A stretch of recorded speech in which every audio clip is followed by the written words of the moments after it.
퇴사를 했습니다. 2주 전에. 호기롭게 이러한 영상을 올렸었는데 1년 반 만에 말을 싹 바꾸고 퇴사했습니다. 보통 사람들이 퇴사를 하는 데는 여러 이유가 있습니다. 회사 내 인간관계가 힘들어서일 수도 있고, 이직을 하려고 혹은 스마트 스토어나 유튜버, 다른 창업을 하려고 퇴사할 수도 있습니다. 저는 비슷하다면 비슷한데 약간 다른 이유로 퇴사를 결심했습니다. 바로 대학원 진학을 위해서입니다. 참 웃긴 게 저는 대학생 때는 대학원은 진짜 절대 안 간다고 생각을 했었거든요. 그런 제가 30살 커리어를 한창 쌓을 나이에 대학원을 간다고 회사를 때려친다는 게 말이죠. 그렇다면 저는 왜 스타트업을 그만두고 1년 반 만에 생각을 180도 바꿨을까요? 오늘 영상으로는 제 가치관이 어떻게 바뀌었는가를 말씀을 드리려고 해요. 지극히 개인적인 이야기고 사람마다 환경은 달라가지고 제 상황이랑 그대로 맞는 분이 많진 않을 겁니다. 그럼에도 커리어, 진로에 관해 고민을 하는 분들에게 도움을 드리고자 이 영상을 찍습니다. 어릴 때부터 20대까지 저는 좀 일찍 성공을 하고 싶다는 생각이 있었어요. 평범하게 회사를 다니는 분들을 보면서 나는 저러지 말아야겠다 라는 생각을 했었어요. 이게 단순히 뭐 돈을 많이 벌고 싶다 이런 것도 있는데 저는 근데 뭐랄까 어렸을 때 생각이긴 한데 자유롭게 내가 하고 싶은 걸 하면서 살고 싶다라는 생각을 했던 거죠.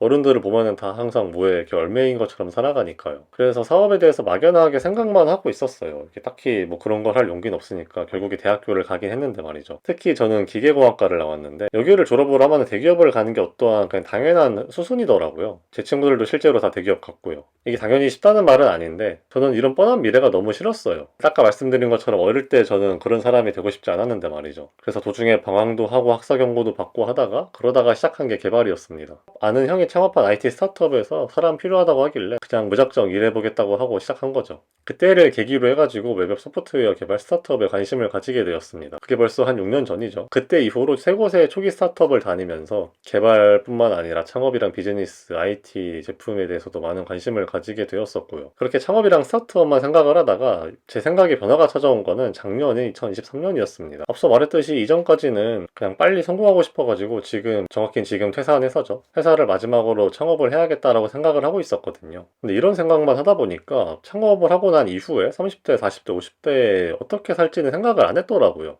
이거를 제가 작년에 깨달은 거죠. 만약에 뭐 창업을 해서 당연히 창업 자체가 힘든 거는 아는데 그러니까 창업을 해서 돈을 많이 벌어도 그 이후에 무언가를 해야 되잖아요. 훨씬 더 실패할 확률이 높고 실패를 한다고 해도 마찬가지로 일을 해야 되고요. 근데 제 성격상 일을 계속 하고 싶어 할 것 같은데 제가 장기적으로 40대, 50대에 어떤 일을 하고 싶은가를 볼 때는 이게 창업이 아니었어요.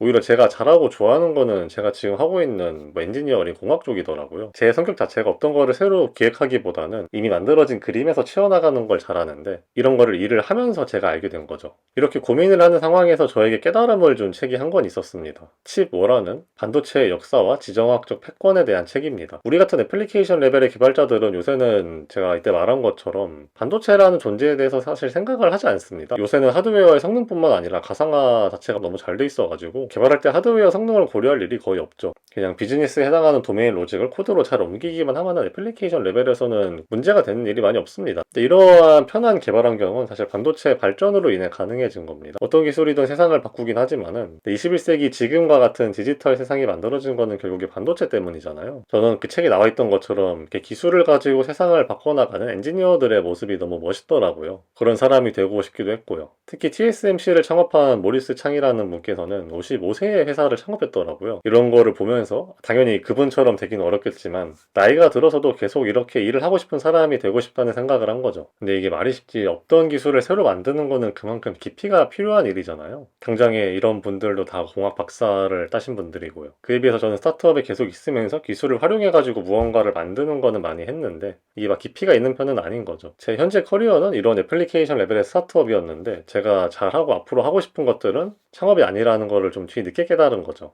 그래서 고민을 좀 하다가 조금 돌아가더라도 확실한 수단인 대학원을 선택하게 되었습니다. 여태까지 해온 방향이 아깝긴 한데 그래도 많이 배웠고 경험상 늦었다고 생각했을 때가 제일 빠른 거잖아요. 그래서 그렇게 생각이 된 순간에 인베디드랑 운영체제를 다루는 연구실 쪽에 연락을 했고 3달 정도 있다가 퇴사를 했습니다. 제가 이런 인베디드랑 운영체제 쪽 분야를 고른 이유는 앞으로 뭐 AI를 비롯해가지고 로봇이나 메타버스 갈수록 더 계산이 많아지는 세상이 올 텐데 이를 위해서는 하드웨어랑 운영체제 레벨의 최적화도 다 필요하지 않을까라는 생각에 막연하게 골랐습니다. 뭐 하드웨어랑 소프트웨어 지식이 다 필요한 어려운 분야이기도 하고요. 일단 석사 진학을 목표로 지원을 했는데 이 2년을 통해 앞으로의 제 10년, 20년이 바뀔 수 있다면 그만큼 값어치 있는 투자이지 않을까라는 생각입니다. 이렇게 제가 퇴사한 이유와 대학원을 고르게 된 배경을 말씀드렸습니다. 요새 물가도 오르고 취업도 어렵고 미래가 불확실하니까 다들 고민이 많잖아요. 저도 사실 마찬가지입니다. 지금은 쉽게 말하지만 그런 선택이 사실 바로 할 수 있는 결정은 아니거든요. 근데 제가 지금 와서 보니까 이 고민을 한다는 거는 결국에 확실하지 않다는 걸 의미하더라고요. 제가 기준이 없이 이것저것 고민만 하다 보니까 다 좋아 보이고 결정을 못 하는 거죠. 내가 뭘 좋아하고 뭘 잘하고 뭘 하고 싶고 이런 기준이 명확하면은 고민을 할 일이 별로 없더라고요. 이전에 저도 그랬는데 기술로 세상을 바꾸고 싶다는 그러한 기준이 확실해지니까 제 미래가 되게 명확해지더라고요. 그래서 쉽게 퇴사 결정을 할 수 있었습니다. 앞으로 대학원 관련된 영상도 간간히 올릴 테니까 혹시 이런 대학원 관련해서도 관심 있는 분들은 댓글 남겨주시고 연락 주시면